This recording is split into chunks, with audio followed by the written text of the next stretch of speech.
Sir ನಮಸ್ತೆ. ಇದು 3.5 ಎಕರೆ ಜಾಗ. ಫಸ್ಟ್ ಕ್ಲಾಸ್ ಆಗಿದೆ ಜಾಗ ಮಾತ್ರ. ಒಳ್ಳೆ ಬೊಂಬಟ್ಟಾಗಿದೆ. ಪೂರ್ತಿ ಕೆಂಪು ಮಣ್ಣೆ ನೋಡಿ. ಜಮೀನು ಮಾತ್ರ ಹಿಂಗೆ ಇದೆ, ಸಕ್ಕತ್ತಾಗಿದೆ ಜಮೀನು ಮಾತ್ರ. 3.5 ಎಕರೆ ಪ್ಲ್ಯಾಟು, ಒಂದೇ ಪ್ಲ್ಯಾಟು, ಶಿಸ್ತಾಗಿದೆ. ಡಾಂಬರ್ ರೋಡಿಂದ ನಿಮಗೆ ಜಾಗಕ್ಕೆ 600 ಮೀಟ್ರ್ ಆಗುತ್ತೆ. ತಾರ್ ರೋಡಿಂದ 600 ಮೀಟ್ರ್ ಆಗುತ್ತೆ ಜಾಗಕ್ಕೆ. ಒಳ್ಳೆ ಫಸ್ಟ್ ಕ್ಲಾಸ್ ಜಾಗ ಮಾತ್ರ ಭಾರಿ ಬೊಂಬಟ್ಟಾಗಿದೆ ಜಾಗ. ಇವರು ಎಕರೆಗೆ 18 ಲಕ್ಷ ಹೇಳ್ತಾರೆ. ಒಂದು ಎಕರೆಗೆ 18 ಲಕ್ಷ ಹೇಳ್ತಾರೆ. ಒಂಚೂರು ನೆಗೆಸಬಲ್ ಆಗುತ್ತೆ ಕುಂದ್ಕೊಂಡ್ರೆ. ಎಕರೆಗೆ 18 ಹೇಳಿದ್ರೂ ಒಂಚೂರು ನೆಗೆಸಬಲ್ ಆಗುತ್ತೆ. ಜಾಗ ಮಾತ್ರ ಫಸ್ಟ್ ಕ್ಲಾಸ್ ಆಗಿದೆ ಸರ್.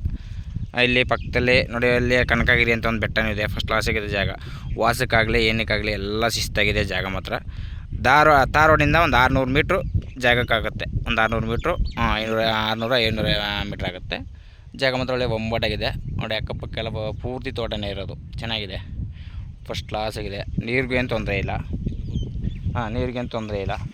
ಜಾಗ ಮಾತ್ರ ಒಳ್ಳೆ ಬೊಂಬಾಟಾಗಿದೆ ಜಾಗ ಮಾತ್ರ ನೋಡಿ ಸರ್. ಇಷ್ಟ ಆದರೆ ಕಾಲ್ ಮಾಡಿ, ಶೇರ್ ಮಾಡಿ. Okay sir. ಮೈಸೂರಿಂದ 52 ಕಿಲೋಮೀಟ್ರ್ ಆಗುತ್ತೆ. ಮೈಸೂರಿಂದ 52 ಕಿಲೋಮೀಟ್ರ್ ಆಗುತ್ತೆ. ಚಾಮರಾಜನಗರ 20 ಆಗುತ್ತೆ. ಚಾಮರಾಜನಗರ ಹೋಗೋಂಗಿಲ್ಲ. ಚಾಮರಾಜನಗರದ ಮೈಸೂರಿಂದ 50 ಕಿಲೋಮೀಟ್ರ್ ಡೈರೆಕ್ಟು ಫ್ಲ್ಯಾಟ್ಗೆ. ಚೆನ್ನಾಗಿದೆ ಜಾಗ ನೋಡಿ ಸರ್. ಇಷ್ಟ ಆದರೆ ಕಾಲ್ ಮಾಡಿ, ಶೇರ್ ಮಾಡಿ. Okay sir, thank you.